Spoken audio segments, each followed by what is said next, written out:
Empathy, a collaborative spirit, better conflict resolution, diversity of thought, and a host of other superior soft skills are what women leaders bring to the table, which have become all the more important after the pandemic. However, according to several reports, about 9% firms in India have women top managers, while women form around 16% of the boards of listed companies. While we have heard that this is a challenging momentum and everyone is talking about gender diversity, corporate biases, and showing empathy, but on a real ground, what is actually happening with women with dreams and ambitions to achieve great heights in the cybersecurity and infosec community? What are the emerging opportunities for them in technology space? And most importantly, what are we doing to mentor the women who are already working in the infosec industry and are faced with challenges related to scaling up their career? Hello and welcome to the Economic Times CISO International Women's Day Special. I'm Nikhar Agarwal, joined by Neha Taneja, who is Head Cybersecurity at Vedanta Oil and Gas Limited, and Ms. Shilpa Sawant, who is AVP Information Security at Reliance Industries. In this session, we will discuss the reality of corporate gender diversity, available job opportunities, and most importantly, why the InfoSec community needs more women leaders. First of all, I would like to express how happy I am to get this opportunity to moderate this session with a wonderful speaker panel. Thank you so much for joining us, everyone. Before moving on to our discussion, I would like to give the open stage to our lovely speakers to share their journey and throw some light on how they started their career in cybersecurity and what inspired them to become a cybersecurity leader. Over to you, ma'am.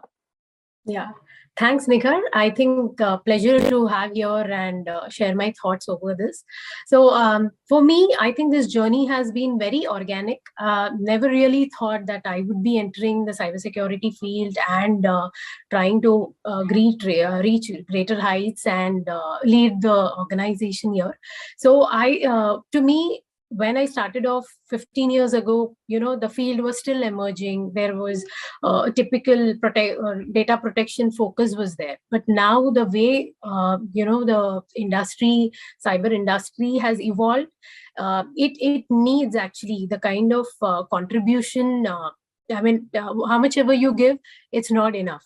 So that is what led me, initially when I started off, I felt, yes, there is a need to do more. While there was one domain over there at that point in time, but now there are 10 different domains that needs focus. So that's how, earlier it was just IT security, then it moved to information security. Now everything about cyber and the kind of cyber threats that we see, they're emerging, they're evolving, they're so sophisticated that we need to put in different minds to actually achieve something. So to me, when I had actually started off, I was not very sure if I would enter into IT or cyber, but fortunately I got campus placed and I entered this field. At that point in time also, I was not really clear. It was not very clear to me that where would I reach, because the industry itself, there was no forward path that we could actually anticipate. So it is very organic for me, the kind of threads that we've seen. And I feel that there is a need to actually bring more talent. And in fact, if you see, my focus always has been actually in my organization to actually groom more talent into this, so that will, help the organization rather than doing it individually. So I think the field is as such that you need diverse minds. You need people with technical as well as a lot of soft skills to contribute to an organization or the industry as a whole. Definitely, ma'am, and I totally agree with you on this. Ms. Neha, coming to you, what has been your experience in the cybersecurity domain, and what are those great moments and the times that you have cherished being a cybersecurity leader? Over to you, ma'am. So thanks, Nikhar. Pleasure to be here. So, when it comes to my journey, it started off around, 16, 17 years back, wherein, as Shilpa rightly pointed out, the cybersecurity domain entailed more on IT governance, ISO 27001, cybersecurity compliances, IT audits and all. And from there, my journey has been, so I spent close to, 6 years with KPMG in that particular domain in the IT advisory practice. From there, then I moved on to SBI, which was the operations and implementation side of cybersecurity. So, if I were to say, my journey has been on both the sides, where, IT audit and governance part of it was there, and I got exposure to implementing the solutioning around it as a part of my stint with GESBI. Primarily being a BFSI sector in credit card, there was a lot of change which I could witness during that. And today we talk about threats such as ransomware, or for how I'm uniquely placed today is with my journey at Vedanta Cane Oil and Gas.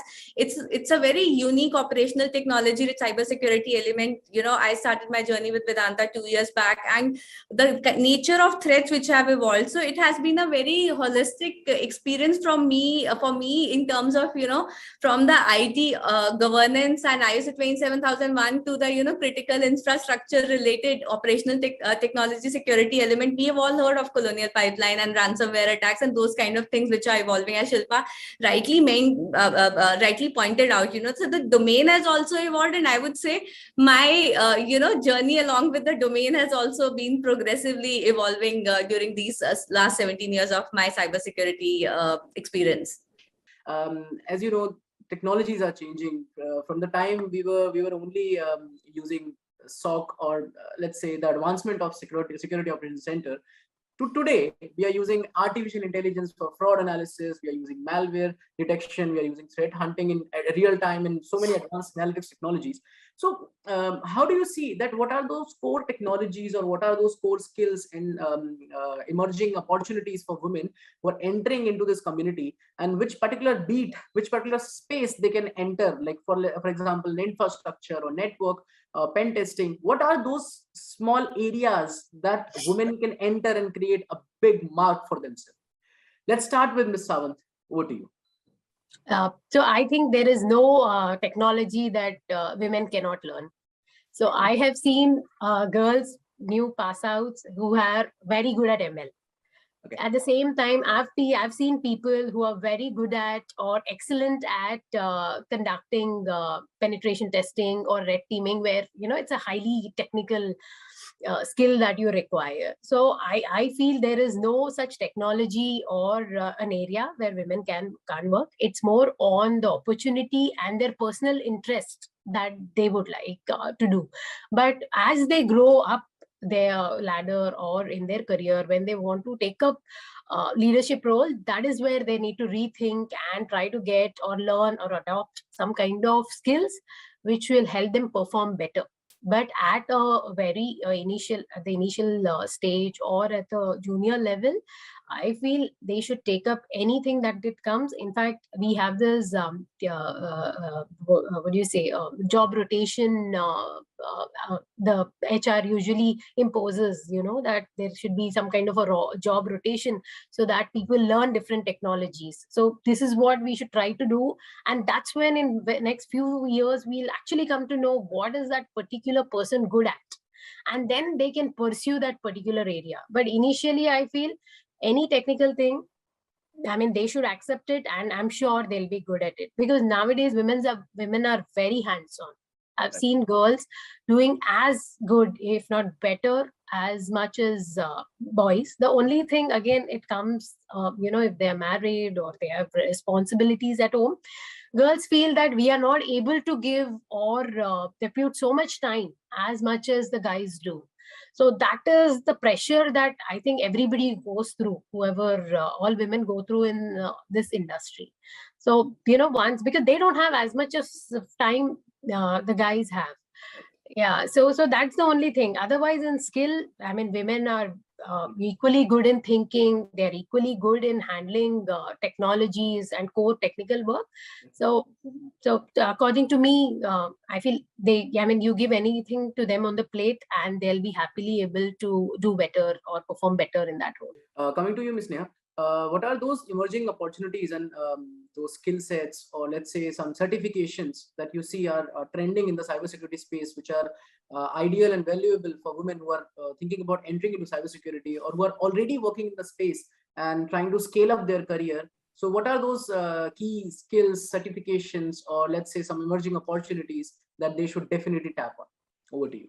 See, I think I'll take it from, what Shilpa mentioned, so it's not about the certification, which is the most popular. It is about the subdomain which you are working on in the area of cybersecurity overall.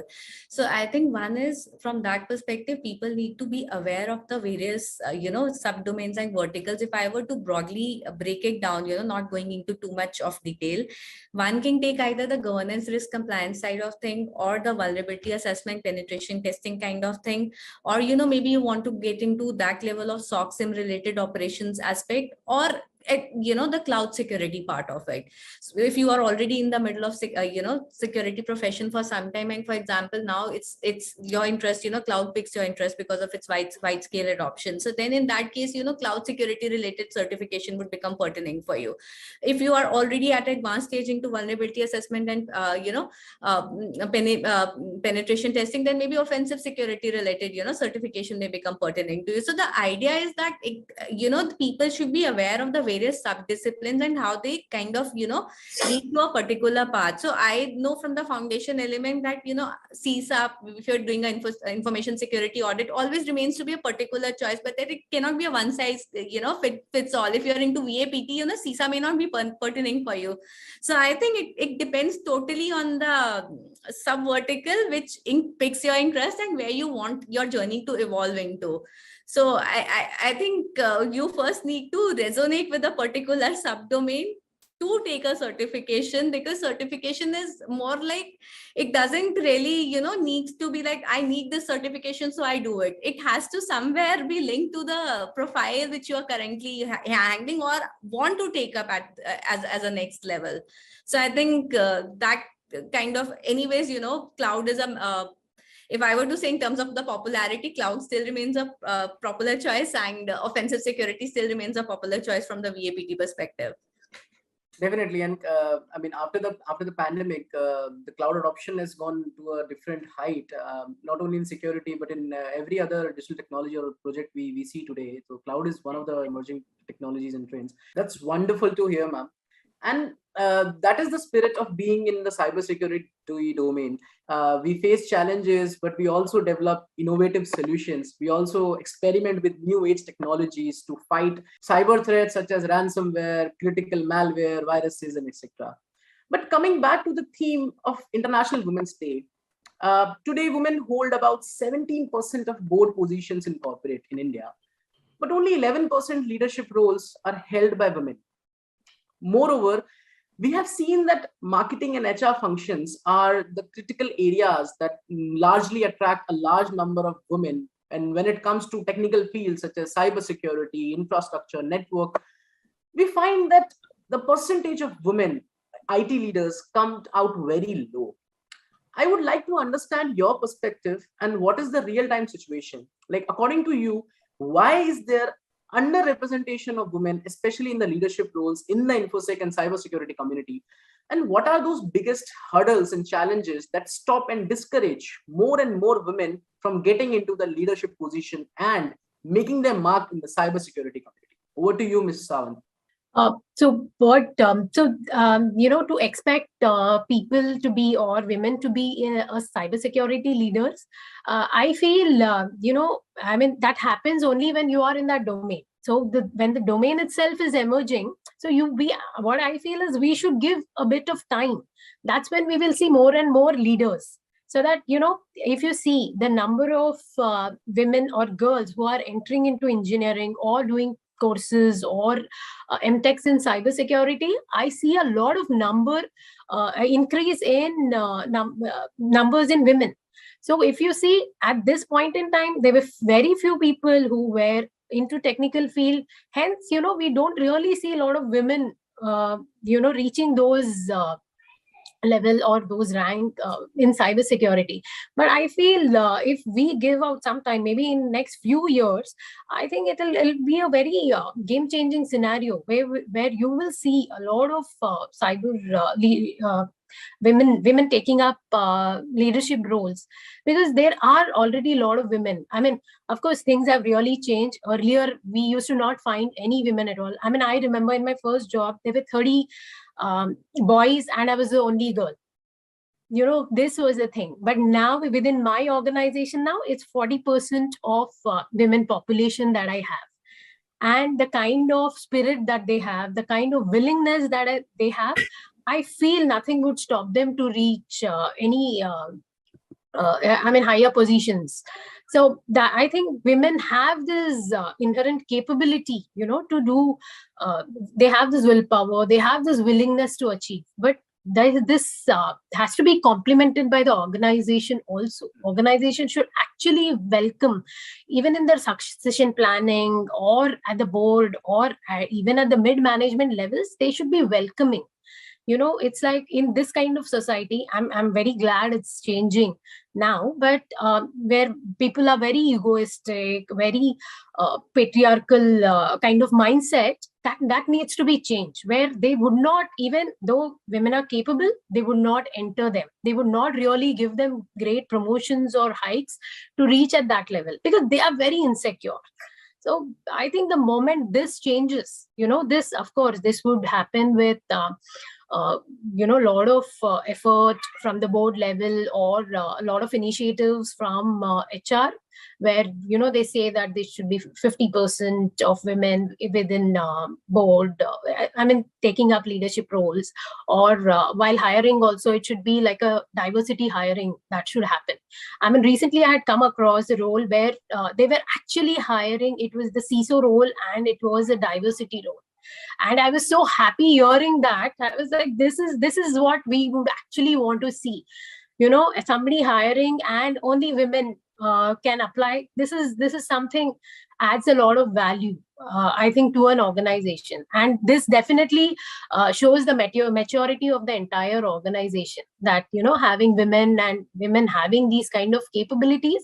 I'm sure cyber is the field where they can contribute more and more, because cyber needs not just technical skills. There are a lot of soft skills. They need to know stress management. They should be able to handle a lot of situations in difficult times. And I feel with this kind of inherent empathy and the balance that women get, I think they will, there is no looking back for them once they're there. And I'm sure everybody would agree that. So I think hurdles, it's all about, it's a joint effort. It's not just women needs to take more initiatives. It has to come from the organizations, and also that, they welcome people. And this, I think, by seeing different companies where we see, a lot of large companies having CISOs as women, I think this is a learning for people that, women can perform and they can take up these kind of technical roles other than marketing or somewhere where they feel they would be good at. I think it's all about a mindset that needs to be changed. That is for sure. And I totally agree with you, ma'am. Very nicely put and very nicely packaged, that this is the reality, that we have to change our mindset. Moreover, the large corporations, the corporate has to put more money in running inclusion, gender diversity campaigns. Like you said, that companies today are specifically hiring women for a role of a CIO or CISO, which is a reality. And I have particularly heard it from many other community leaders. Coming to you, Ms. Neha, what is your opinion on this, and what is your organization doing towards running initiatives for gender diversity, for eliminating inherent biases? What kind of initiatives you are running, and what kind of challenges that you have seen in your career, or the women you are working with you? Over to you, ma'am. Yeah. So, I'll add on to, Shilpa's point. As organizations embrace this change of, focusing on diversity, when I were to take my example, this goes beyond, hiring from the diversity perspective to making, we have customized programs even for women leadership across the group, not just my oil and gas division. So, so for example, it's not only me as the female, women CISO at Vedanta. There is another lady who is leading Hindustan Zinc Limited. So what I'm trying to tell is that even organizations are focusing a lot on it in terms of having those specific leadership programs, because as you pointed out in the starting of this discussion, that we bring certain unique elements to the table. So those unique elements need to be enhanced through directing leadership programs for females. And common leadership programs will not give the same kind of context to leadership. And we all understand leadership is ever evolving. It's not a static position you reach as a leader and then you continue to be there. You also need to be evolving as a leader. It is a thing which you also pick up as you go along the way. So I think there is a lot of merit in having those specific customized design programs, and where you get an opportunity to kind of it becomes a shared learning from shared experiences for that particular group who's a part of these programs, which helps you evolve. And second point, about the traditional bias which is there, I think it is coming from a lot of STEM related bias also, which is associated with females trying to, whether when they try to get into the technical roles, there is an inherent bias, which I think in due course of time, as Shilpa already pointed out, there's a lot of change we can see happening. And I think in due course of time, this will have a cascading effect, and we will see more women take up tech roles and, to move towards the leadership roles. Exactly. And I totally agree with your point, because this is the time we have to change our mindset, and corporates are also moving towards the same direction. And yes, the change is going to be witnessed on a large scale in the mass in the next 2 to 4 years. Coming to your journey, so we all have faced challenges and ups and downs in our professional life. Besides, we do feel discouraged sometimes. Even to be honest with you, there was a time when I also wanted to quit, and these are very common challenges that one face in a professional journey. Coming to you, ma'am, I would like to understand that what are the challenges that you have faced, and what great potential, what motivation you brought to create a mark for yourself in the cybersecurity industry, and getting on board, and now you are leading the cybersecurity at Vedanta Oil and Gas. So how it all happened, and what kind of challenges were there, and what initiatives you took, and what kind of fostering you went through to reach to this point? Over to you, ma'am. I think, when it comes to challenges, highs and lows will happen with everybody during the course of their journey, irrespective of, with which organization they are associated with. Having said that, there are few traits which I think being more self-aware helps a lot. So if you are more self-aware about your inhibiting traits, certain traits, which then you can kind of work on those patterns to get over those traits. And having said that, I'll make it simple by saying that be vocal about if you need support in terms of whether adequate team members or adequate skill set or budgeting for certain security solutions, and be vocal about it, and do not have any inhibitions when you have to reach out to your mentors, cultivate mentors. It really helps you, evolve your thought processing to a direction sense, bouncing off those ideas, having those collaborative discussions, and definitely focus on network. Network is something which will, in years to come, it will help you to have a better journey along the way. So I think those are the few key things which I can say as a takeaway really help each of us. Right. All of us will have unique coping mechanisms, identify your coping mechanisms and what works for you. And I think when you said feeling the need to quit, that was one of the statements which you made. For me, fortunately, till now, I never ever had that thought of ever feeling to quit. And, I think the resilience comes from when you cultivate strong mentors and you have a strong, kind of, support system, which helps you to be that resilient, where you, never think of quitting. That's wonderful. That's wonderful to hear. And when it's coming from a leader like you, I really appreciate it. And I take it as a learning from your experience. Coming to you, Miss Savan. So as Ms. Neha mentioned, being vocal, networking, and speaking to your mentor. So when it comes to your career, what challenges have you faced, and what initiatives you took? What has been the roller coaster ride from getting enrolled in the engineering field and now leading cybersecurity at Reliance Industries? What has been your experience? What are the challenges, and how you made that mark for yourself? Over to you. For me, the main challenge was work-life balance.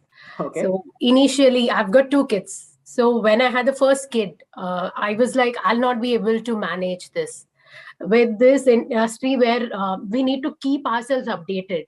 And at the same time, it's not just a 9 to 6 job that you go and come and, your job is done when you're back home.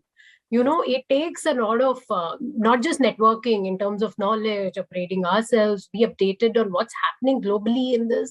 It's very, very important. There was a point in my life where I felt I was doing great, but I felt that maybe I'll fail, or I will not be able to cope up with it. So that was one moment. So thanks to my mentor in my organization and my support system at home, because of that, there was one moment, and the next day I hit back. Then there was no looking back at all. In fact, when I had my second kid, I kept myself completely updated whenever I mean throughout my maternity leave, to make sure I don't lag behind, or I don't lose out on any opportunities. Not that people would actually say, but I myself, I didn't want anybody to feel that because she's gone on a maternity leave, she'll not be able to perform. Now maybe she's lost touch, or things like that, talking about me, because having achieved so much, and when you're capable, you can contribute more. So that is something that I felt was a huge challenge in terms of balancing, which is still there. I feel all women, it's implicit that we have to handle this. But I don't know, we have some kind of strength within us that we will be able to handle multiple things, like the way our mothers do.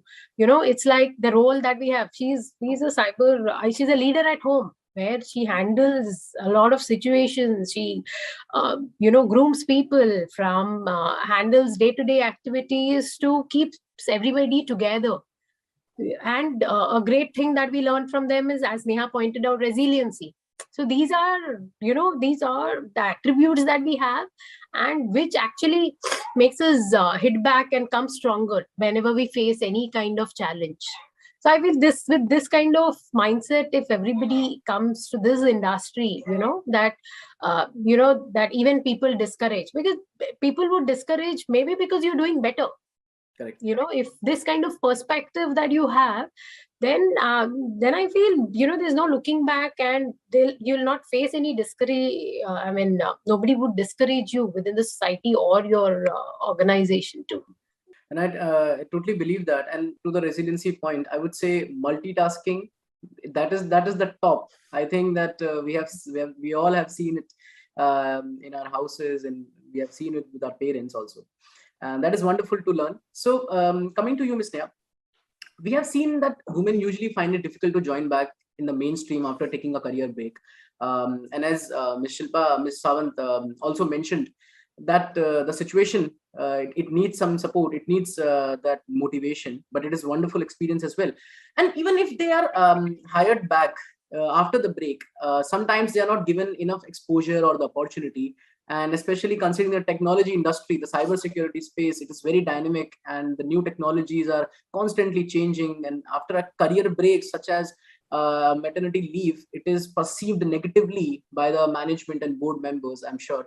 In such case, like, what is your thought and advice to women in the technology, in the cybersecurity space, to bounce back effectively, and what should they do to join back their position, that opportunity, that company with a very bang in the after a career break? What is your thought process on it now? Over to you.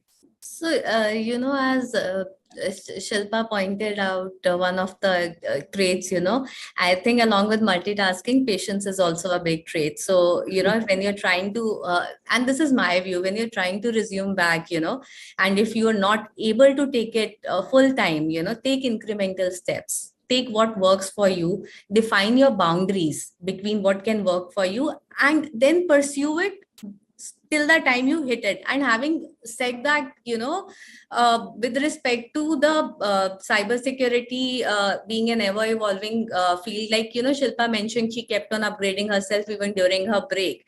So there is an inherent element which is associated with the awareness that I need to keep on upgrading myself. So I am sure with that level of commitment towards even during that break, I think one would be able to eventually, get back to where one wants to be. And then having said that, when we say organizations are focusing a lot on diversity, inclusion, I think they are focusing a lot also on encouraging and setting up the ecosystem support, which a person resuming after 6 months would require.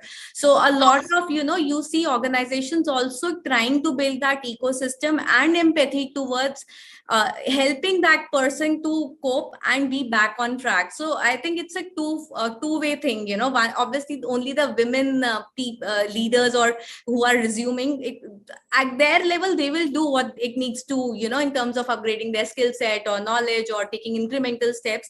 But at organization level, the organizations, if they set up that ecosystem and also, encourage that view, that, give them that space to take their time, I think that should kind of, make it easier for them to resume. So I think that's my view on this. Very rightly said, ma'am. And so coming to you, Miss Sawant, you have expressed that how important it is to understand the support, to get the support, and to understand when you are getting back to your career, to your job after a career break. So I would like to understand that how do you balance career, professional life, passions, and to be honest with you, just I would really like to understand that, is there such a thing like a balance, or is it just a myth? Over to you. Rightly said. Complete balance is utopia. It's like we cannot. Exactly. So one thing that I started personally following was not to get into perfection, and learning to let go. It's like, if I'm not able to do this at home, or I'm not able to do a particular task, it's fine. If not today, I'll do it tomorrow. Okay. Similarly, we cannot afford to do that at work. Right. Maybe we can, the only thing we can do at work is prioritize. At the right time, do the things at the right time, where you feel that you have to stay back in office, or you'll have to give in more number of hours, you plan it accordingly. But there, in case of crisis, of course, that won't be applicable. But otherwise, I feel it's more of prioritization that we need to learn, rather than trying to balance everything completely. I mean, of course, there is, you cannot achieve everything, you cannot get everything at the same time, at one point in time. So if you're not able to give a lot of time at home, maybe take frequent breaks, where you can spend more time with family, or you pursue some passion that you've been wanting to do.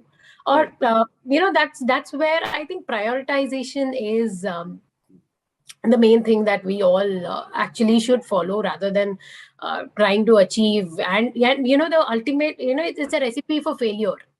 If we try to do everything, and because and 24 hours are not enough. I used to feel that initially, that 24 hours are not enough in a day to do this, with this kind of work. But then it's prioritization is what actually helped me out. Okay. I totally agree. And sometimes 24 hours are not enough to complete your work, to live your life fullest, and also put some time and efforts for some activities and passions that you feel like. So, Ms. Sawant, coming to you, let's talk about some technical challenges, and not exactly technical challenges, but let's talk about the roadmap, the cycle of deploying a project, deploying a technology at Reliance Industries. So, what are those major challenges, or let's say, what are those pitfalls that you have observed and faced while choosing a technology, to deploying it from pre-production to post-production, and then finally taking to the ROI cycle and justifying those business benefits? What are those major challenges that you have faced, and how did you overcome those challenges, and what initiatives you and your team took to just drive those projects to a successful road? Over to you, Ms. Sawant. So the challenge here, I would see it as not just post-production, it's actually pre.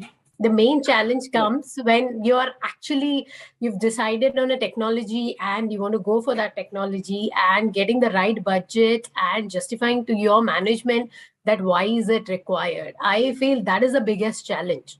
Post that deployment, of course, there will be ups and downs with IT teams. That can be handled. It's a part of the job.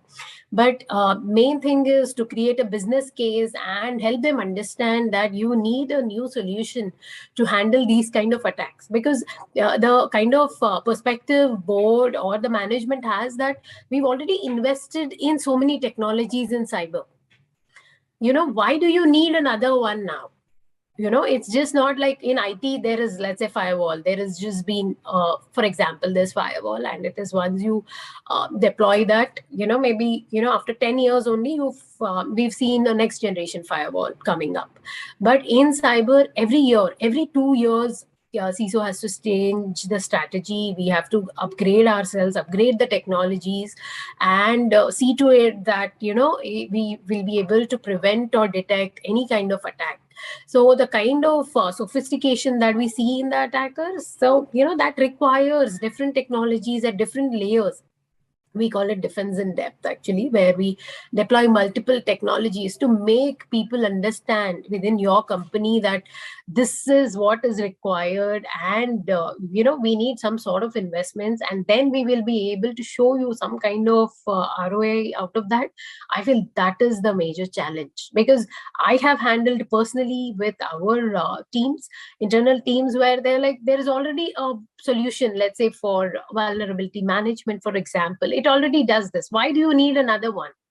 So people do not understand that we have both. We have defensive, we have offensive technologies, mechanisms to combat with threats and vulnerabilities. So people have to think that, there is no one solution, which fits all. There has to be different solutions, and, how it will actually impact. If they ask us, that, okay, if the kind of questions actually I face, that what percentage of threats do you think this can, this can prevent?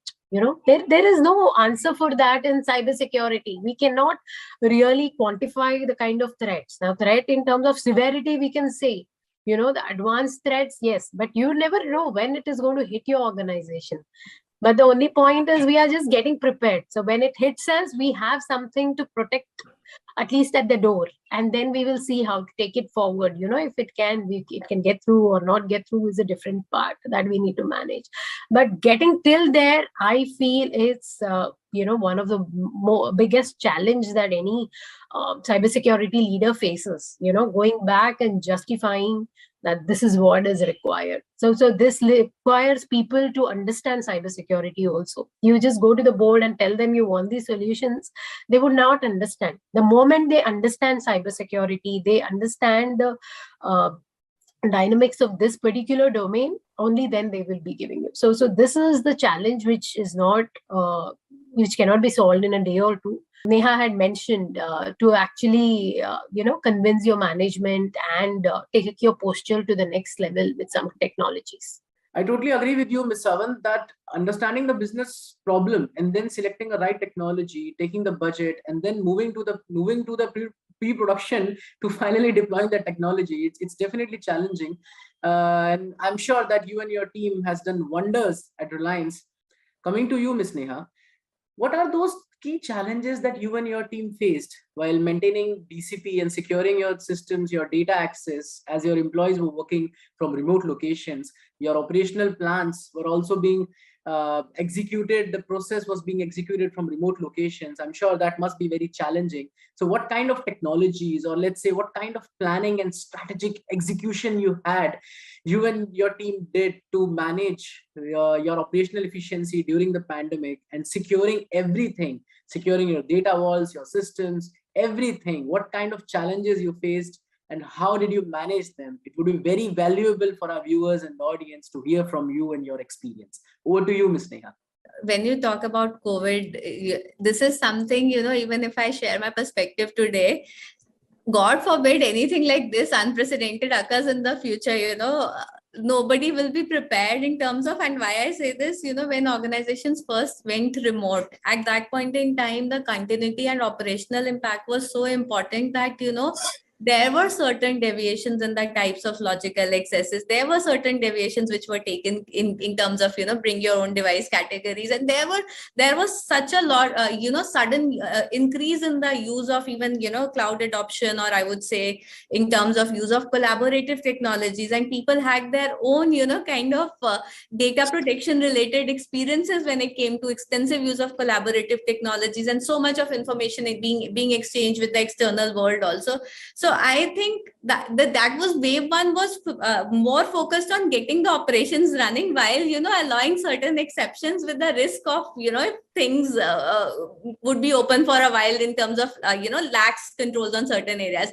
But I think with wave two, it evolved to, because there was a gap in between, where people resumed normal operations, like, pre-COVID days also. So for me, we have been working from our office locations for quite some time, in between for 3 to 4 days a week. So, pre-COVID, when the thought moved towards pre-COVID era, it became more like certain things were reinforced. There was more focus on what you want to do in terms of MAM, MDM, what do you want to do in more in terms of, cloud security assessments, or, I would say real-time cloud security posture assessment using certain tools, which give you a real-time view of your cloud threats. So I think wave two came with that time where there was evolvement of putting those, controls back together, which were kind of lax during the first, because nobody was actually prepared with the thought of going completely remote. I think this was the first time when, especially if you look at manufacturing organizations, people who are working at plant sites, if you look, and even, there were certain deviations not even taken for plant sites. So remote access at plant site for third-party vendors was a cognizant risk, which we would not entail. So, I would say it was a combination. Controls were relaxed at few places, but not indiscriminately, without applying thought to the, what implications it could have. So when I come to critical infrastructure, we are very particular about, OT plant level accesses, in terms of, we do not allow any kind of deviations on that side without having a very detailed and a very thorough review on the plant side of things, because the impact over there can be in terms of availability as well as safety. It's not just confidentiality or data breach. So I think those were the unique challenges, I would say, with respect to the vertical I am in, that, kind of had a lot of thought had to be revisited during the pandemic, in terms of, boundaries. No longer, network defense was sufficient enough. So that I would say was a major learning from the pandemic phase. I'm sure there must be, it must be very challenging maintaining a network, and especially that you mentioned that BYOD, this initiative. It sounds very fascinating, but at the end of the day, from a cybersecurity and from technical side, it's quite challenging that you don't know your user is, running systems, critical business applications on local network, LAN, also using public Wi-Fi and other stuff. So I totally agree with you that the time was very challenging and it was very critical, especially for the cybersecurity leaders. I'll just like to make it, one point with respect to the pandemic, even when it comes to user awareness, the kind of phishing theme change from, right, theme change to COVID. So the way it happened, I think the context even of our awareness programs also change in context of COVID. So I think that is where everybody is evolving, as the COVID related cybersecurity attack categories are evolving. Even the organizations are also evolving to deal with that in kind of reshaping their, technologies as well as their awareness programs.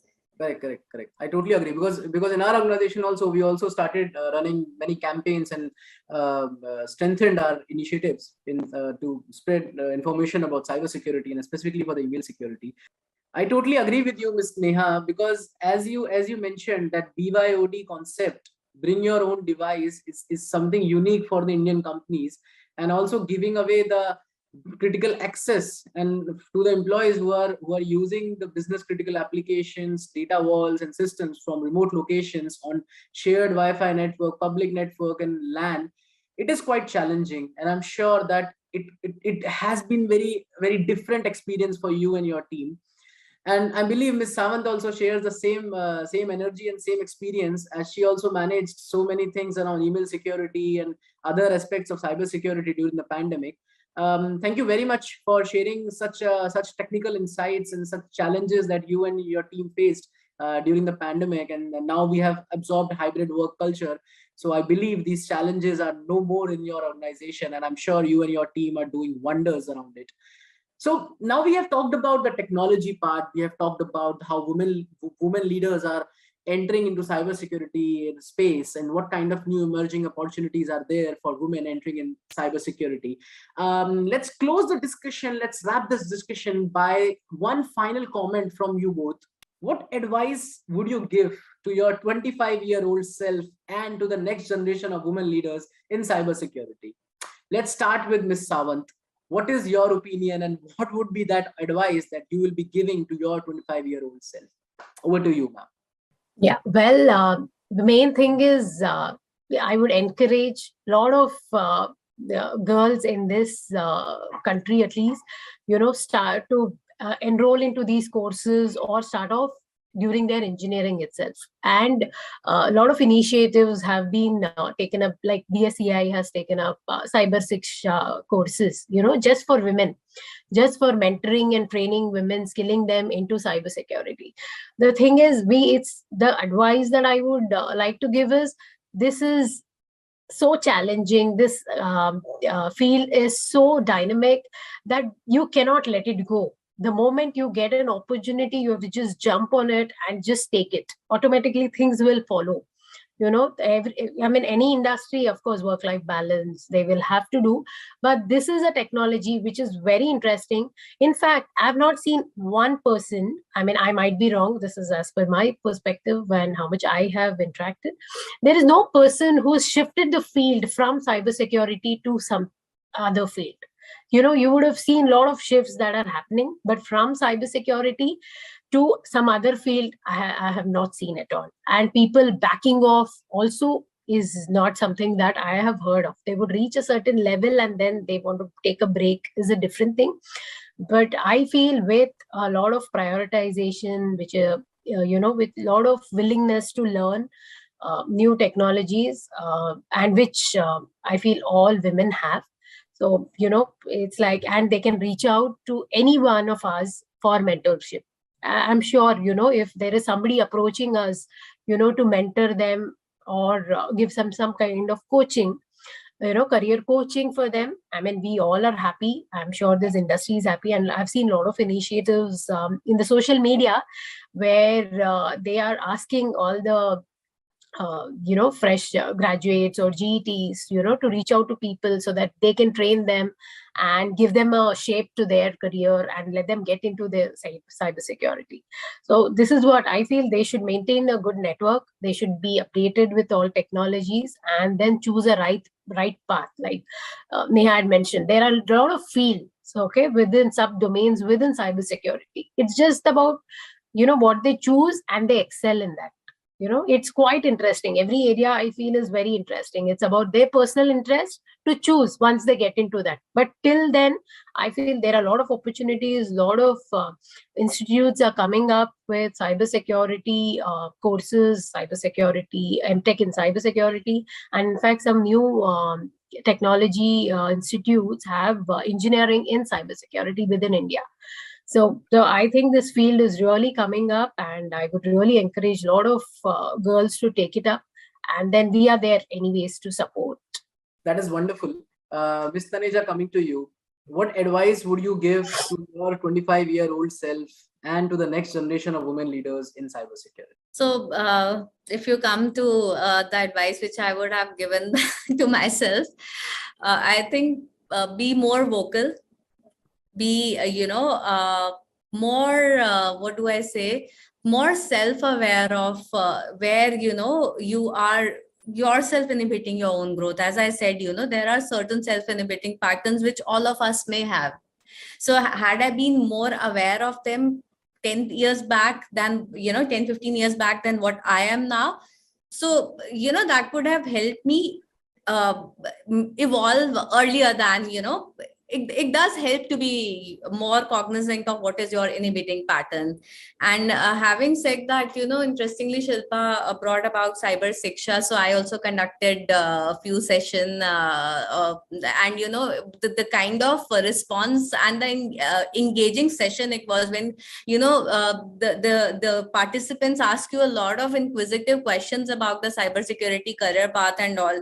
The DSCI initiative is one such example. I think basically having more such initiatives and people who have reached that leadership stage, where I'm saying that when I say leadership is ever evolving, we also start working towards creating other leaders, along the way. So that's how I think one can help the overall community to kind of cohesively evolve. Because when you kind of collaborate and discuss in these forums with you in bounce of ideas, as I said, a thought and a shared, a vision and emerges generally. And I see a lot of thoughts resonate when we kind of collaborate on these kind of forums. So I think that it will take time, but these steps in these direction would eventually, get us there. Definitely, it will take time, but the change is here, and we are witnessing it in large corporates, in even SMEs. They are focusing on inclusion, gender diversity. It's so amazing to see that how India Incorporative is moving towards achieving a mark where there will be no inherent biases, there will be gender diversity. I'm sure that time will be soon here. Until then, we'll see how best we can put, how best efforts we can put to mentor women entering into cybersecurity, giving them more opportunities. Thank you very much, Ms. Neha. I totally believe in what you both said, that it's all about changing the mindset. And I see that the world is changing. India Incorporative is putting great efforts, great money, and more investments toward focusing on gender diversity, removing inherent biases. And the time has come, and I'm sure that going forward in the next 2-3 years, we'll have more women CIOs and CISOs in India. Thank you very much, speakers, for giving us such valuable insights and sharing so many great experiences. I'm sure our audience and the community will find these insights very interesting and very useful for their life and for their professional capacity. Thank you very much for joining us in this panel discussion. I'm looking forward to hosting you again very soon. Thank you very much. Have a good day.